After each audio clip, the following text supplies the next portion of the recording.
नमस्कार दोस्तों, मैं आपका दोस्त और आपका होस्ट अदनान सर। जैसा कि दोस्तों रिसेंट्स में अभी यूनाइटेड नेशंस पे एक रेजोल्यूशन पास्ड हुआ जिसमें काफ़ी सारा बात चौंकाने वाला था।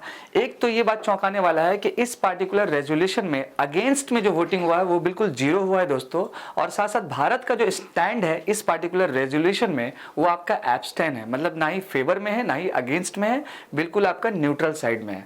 अब हम बात करेंगे दोस्तों कि ये जो पार्टिकुलर रेजोल्यूशन आया है तो कौन सी कंट्री इसको लाई है और किस बेसिस को लेके आया है।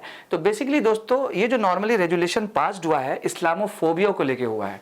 इस्लामोफोबिया का मतलब क्या हो गया कि पूरे वर्ल्ड में जगह जगह पे मुसलमानों के साथ या फिर मान लीजिए जो इस्लामिक फॉलोअर्स हैं, इस्लाम धर्म के जो फॉलोअर्स हैं, उनके खिलाफ जो अत्याचार हुआ है, इसके साथ रिसेंट्स में भी कुरान का बर्निंग हुआ, और उसके साथ साथ आप कह सकते हैं कि प्रॉफिट मोहम्मद सल्लल्लाहु अलैहि वसल्लम के ऊपर में जो अलग अलग स्टेटमेंट्स आया था, तो इसके खिलाफ जो है एक रेजोल्यूशन पास हुआ दोस्तों।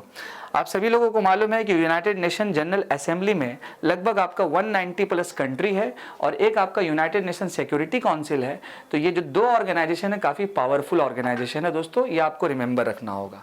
तो लगभग दोस्तों कई सारी जो कंट्री है वो फेवर में थी, जिसमें लगभग 150 प्लस कंट्री थी, और कई सारी जो कंट्री है वो आपका एब्सटेन में है, मतलब न्यूट्रल है, जिसमें भारत का भी नाम है।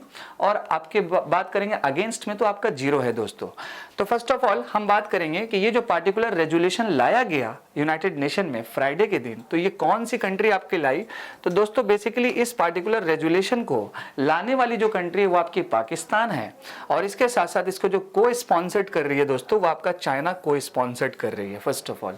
और बेसिकली दोस्तों देखिए, अगर रिलीजियन बेसिस पे कोई अगर रेजोल्यूशन आता है मान लीजिए, तो वहां पर अगर कोई मान लीजिए अगेंस्ट में वोट देता है तो ये प्रॉब्लमैटिक है उस पार्टिकुलर कंट्री के लिए। तो भारत का सिंपल यहाँ स्टैंड था न्यूट्रल साइड में, और भारत की जो रिप्रेजेंटेटिव है यूनाइटेड नेशन में उनका सिंपल स्टेटमेंट यही था कि क्यों ना हम लोग इस्लामोफोबिया को हम लोग उसके खिलाफ नहीं है, लेकिन क्यों ना हम लोग बात करेंगे इन डिटेल्स में रिलीजियोफोबिया के बारे में। मतलब कि जो मान लीजिए अब्राहमिक रिलीजन के फॉलोअर्स हैं या फिर आपका नॉन अब्राहमिक रिलीजन्स के जो फॉलोअर्स हैं, अब्राहमिक रिलीजन्स जो हम लोग आगे भी देखेंगे, मतलब वो मतलब कि रिलीजन को फॉलो करने वाले जो बिलोंग्स करते हैं दोस्तों आपका क्रिश्चियंस कम्युनिटी से, या फिर आपका इस्लाम, या फिर आपका जुडाइज्म। और नॉन अब्राहमिक में दोस्तों आ जाता है आपका बुद्धिज्म, जैनिज्म और हिंदुइज्म।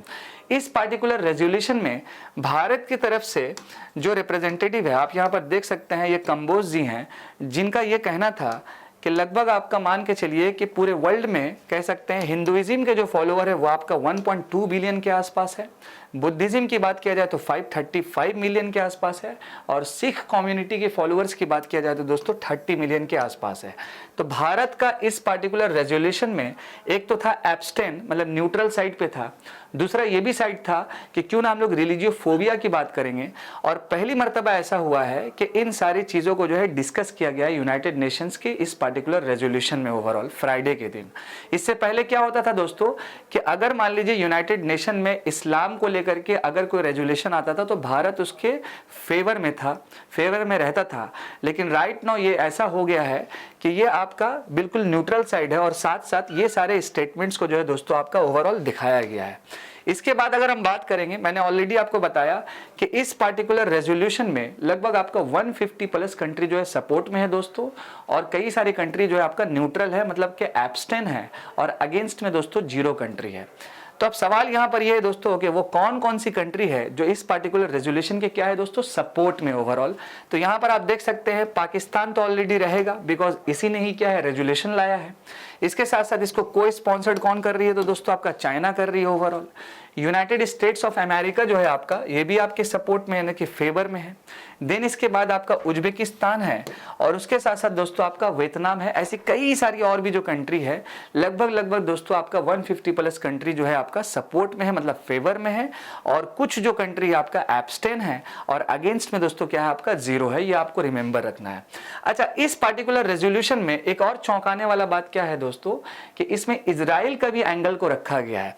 आप सभी को पता होगा कि एक इंपॉर्टेंट जो इंसिडेंट हुआ था इजराइल और हमास यानी कि गाजा को लेकर के, तो इजराइल के ऊपर पहले अटैक हुआ, देन इसके बाद फिर हमास की तरफ से फिर इजराइल के ऊपर अटैकिंग शुरू हुआ। इस तरह से कॉन्फ्लिक्ट बढ़ चुका था और कहीं ना कहीं दोस्तों इजराइल ने फिर क्या किया था कि राफा नाम के बॉर्डर्स पे अपना जो है कंट्रोलिंग और बढ़ा दिया।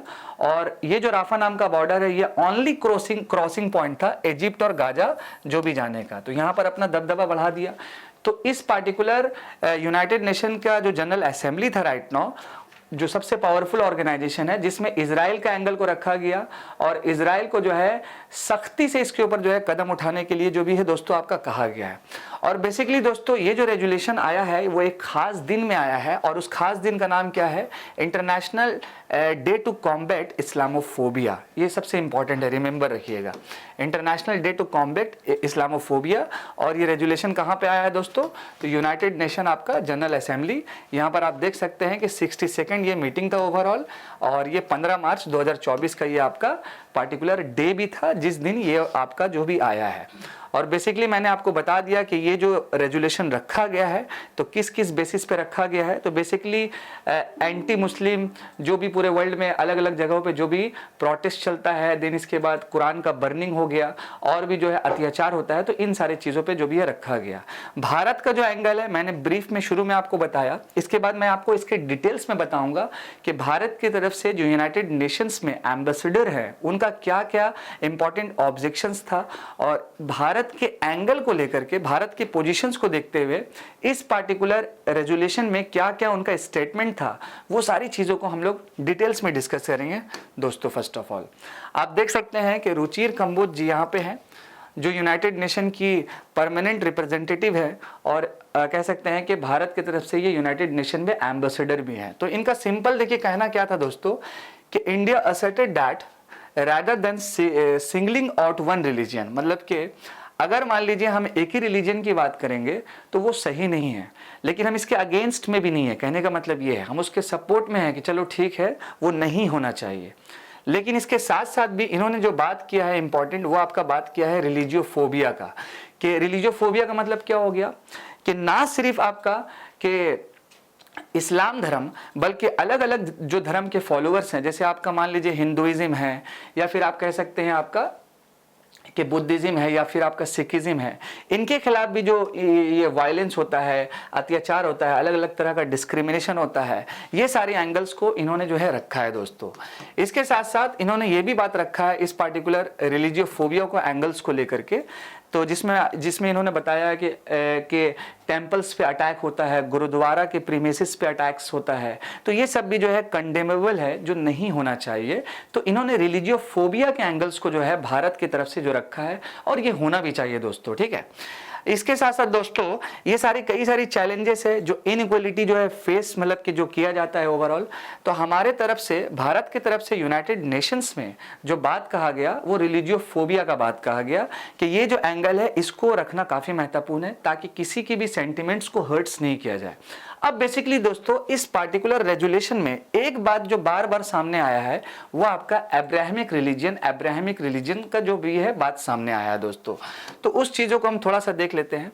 देखिए दोस्तों अगर हम रिलीजन की टाइप्स की बात करेंगे तो ये दो प्रकार का होता है, एक आपका होता है अब्राहमिक रिलीजन और दूसरा होता है आपका नॉन अब्राहमिक रिलीजन।